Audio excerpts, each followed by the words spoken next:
दीपावली को दीपों का पर्व माना जाता है।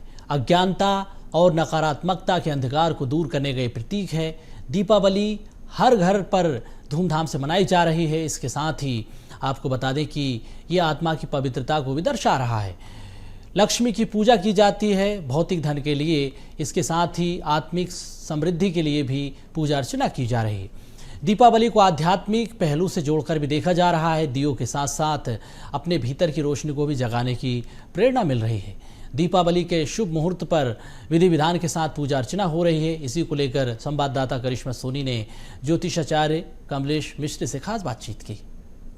काफी करीब है, ऐसे में जो लोग हैं उनके मन में कहीं ना कहीं दुविधा रहती है कि दीपावली कब है और किस तरीके से दीपावली में पूजा अर्चना की जानी चाहिए, क्या मुहूर्त रहने वाला है, किन मंत्रों का जाप करना चाहिए। इन सभी दुविधाओं को दूर करने के लिए आज हम जो है वैदिक घनाद संस्थान के संस्थापक हमारे साथ कमलेश गुरु जी हैं, उनसे जो है इसकी चर्चा करेंगे।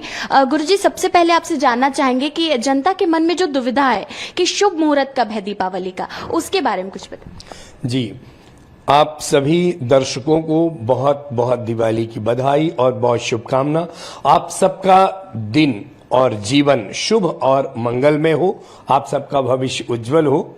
सबसे पहले कोई भी व्यक्ति, जितने भी दर्शक हैं, यह जान लें कि तिथि को जो सर्टिफाइड करता है, जो प्रमाणीकरण करता है, जो नियम है, जो शास्त्र आज्ञा है, वह यह है कि जिस तिथि में सूर्य का उदय होता है वही तिथि मान्य होती है। चूंकि हमारे 31 अक्टूबर को 3:50 के आसपास शाम को अमावस्या प्रारंभ हो रही है और उस दिन पहले चतुर्दशी थी, नरक चतुर्दशी। तो हम उस दिन दीपावली का पूजन नहीं मनाएंगे। क्यों? क्योंकि उदया तिथि ना होने से उस तिथि को अमावस्या का पूरा मान्यता नहीं प्राप्त होगी। और दूसरे दिन, अगले दिन 1 नवंबर को शाम को 6:17 तक, लगभग 6-6:15 बजे शाम तक अमावस्या रहेगी। जिस तिथि में सूर्य का उदय हो रहा है वह 1 नवंबर है।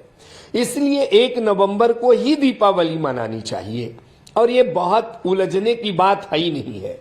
हम लोग जब यह मान लेंगे तो बहुत सिंपल है कि उदया तिथि को ही मान्यता प्राप्त है। अगर बात की जाए पूजन की, तो पूजा किस तरीके से जो है वो करनी चाहिए और क्या कुछ जो है पूजा के लिए सामग्री लगती है और किस तरीके से जो है माता लक्ष्मी को प्रसन्न किया जा सकता है?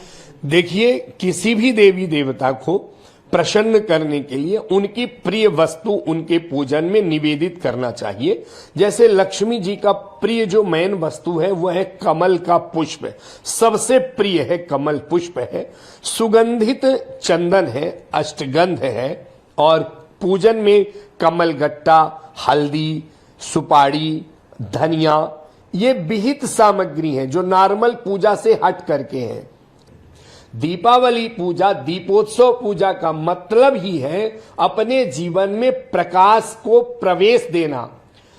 कष्ट, अज्ञानता और धन विहीनता को कम करने के लिए, धनहीनता को कम करने के लिए ही हम मां भगवती महालक्ष्मी की पूजा उपासना करते हैं। इस बार अगर दिवाली के लिए कहा जाए तो क्या कुछ खास आप देखते हैं इस दिवाली में?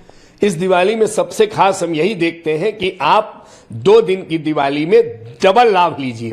पहले दिन की दिवाली में जो लोग तांत्रिक पूजा करते हैं, यानी 10 महाविद्या शक्तियां हैं, जैसे तारा है, छिन्नमस्ता है, काली है, बगलामुखी है, इन तमाम शक्तियों का, पीताम्बरा है और कामाख्या है, इन शक्तियों का पूजन करके आप पहले दिन चतुर्दशी वाली दिवाली को पूज सकते हैं।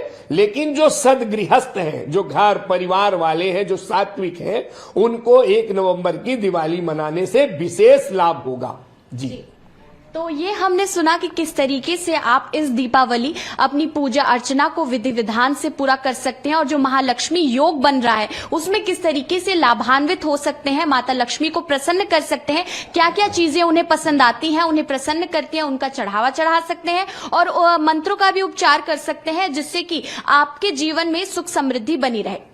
तो इस दीपावली इन सभी चीजों का अगर आप उपयोग करते हैं तो आपका जीवन और ज्यादा सफलदायक और शांतिपूर्ण तरीके से जो है व्यतीत होता नजर आने वाला है। कैमरामैन गोपेंद्र के साथ करिश्मा सोनी, BSTV रायपुर।